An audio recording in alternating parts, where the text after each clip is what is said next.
So, Joshua, if you were giving advice, this is one of the challenges I see that I can't really speak to, but I'm going to give you a little bit of a platform because you're a success and such.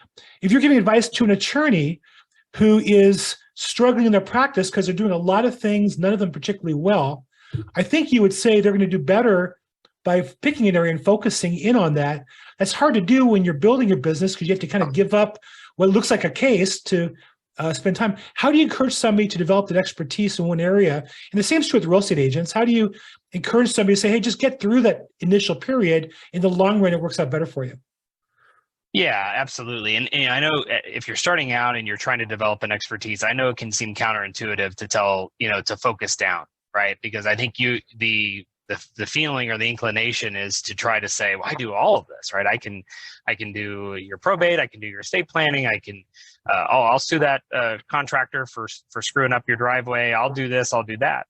And the reality is you might be able to do those things and you might be able to do them all well, but generally speaking, when you are advertising that you can do that, those numbers of things, you'll lose people, right? Because people want to hire experts that they think can get things done, that they are going to be able to, exactly how to handle something and go from there.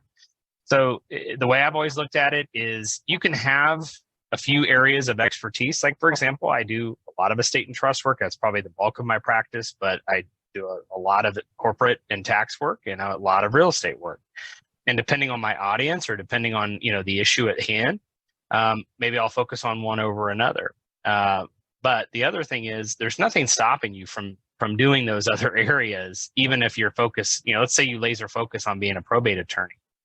You're still going to have a lot of people come to you for other issues that are that maybe you can handle because you might be the only attorney they know, or you might be somebody that you're an attorney that they trust, or you're someone like that. So just like Bill, if somebody came to him to sell a piece of property that wasn't in a probate, he's not going to tell him to go pound sand.